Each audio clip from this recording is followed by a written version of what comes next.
ஹாஃபிலு அல ஸலவாத், ரமதானுடைய தொழுகைகளை, பொதுவான கடமையான தொழுகைகளையும் நஃபிலான தொழுகைகளையும் பாதுகாருங்கள். குறிப்பாக பள்ளிகளோடு ஆண்களும் பெண்களும் நெருக்கமாக்கிக் கொள்ளுங்கள் தொழுகையை. ரஜுலுன் கல்புஹு முஅல்லகும் பில் மசாஜித், மறுமையில் 7 அர்ஷின் நிழல் உண்டு. அதில் ஒரு கூட்டம் பள்ளிகளோடு தங்களுடைய உள்ளங்களை அல்லாஹுடைய இல்லங்களோடு தொங்க விட்டவர்கள், இணைத்து கொண்டவர்கள் என்று அல்லாஹுடைய ரசூல் சொன்னார்கள். இன்று பார்க்கிறோம், ஆண்கள் தங்களுடைய ஜமாஅத்துடைய தொழுகைகளை வீடுகளில் ஆக்கிக் கொள்கிறார்கள். யார் அனுமதி கொடுத்ததின் சகோதரனே? ஒரு ஆண் கடமையான தொழுகையை தொழுவதற்குரிய இடம் வீடல்ல, நீங்கள் இருக்கக்கூடிய இடம் அல்ல, மஸ்ஜித்.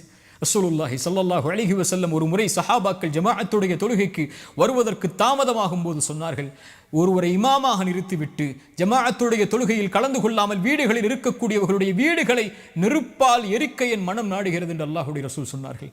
அல்லாஹுடைய ரசூலுடைய கோபத்தை பாருங்கள்.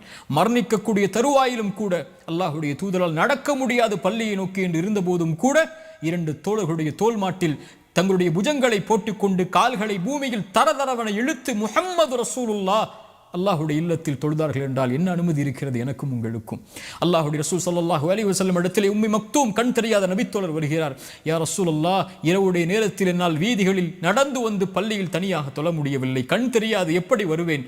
அல்லாஹுடைய ரசூலை, எனக்கு வீடுகளில் தொழுவதற்கு அனுமதி உண்டா? அல்லாஹுடைய ரசூல் ஸல்லல்லாஹு அலைஹி வஸல்லம் கேட்டார்கள். எனக்கும் உங்களுக்கும் அந்த கேள்வி பொதுவானது. அதானுடைய சப்தம் கேட்கிறதா?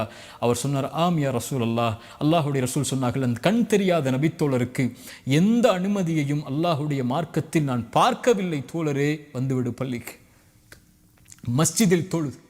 அல்லாஹு அக்பர். ஹாஃபிலு அல ஸலவாத், தொழுகைகளை பாதுகாருங்கள் ஆண்களே பள்ளிவாசலில். இந்த ரமதானுடைய நேரத்தில் ஒருவன் தொழுகையை விடக்கூடியவனாக இருந்தால் வாழ்நாள் முழுக்க அவன் தொழ மாட்டான். ரமதானிலே தொழாதவன் மற்ற மாதங்களில் தொழுவானா? ஆனால் தொழுகையை மறந்து குஃப்ரில் சென்றிருந்தால் விரைந்து வாருங்கள் அல்லாஹ்வை நோக்கி, தொழுகையை ஆரம்பியுங்கள். அதுதான் உங்களுடைய வாழ்வுடைய மகிழ்ச்சியுடைய அடிப்படை. அதுதான் இந்த உலக வாழ்வின், மறுமுலக வாழ்வின் வெற்றியின் அடிப்படை. ஹய்ய அலஸ் ஸலாஹ், தொழுகையை நோக்கி விரைந்து வாருங்கள்.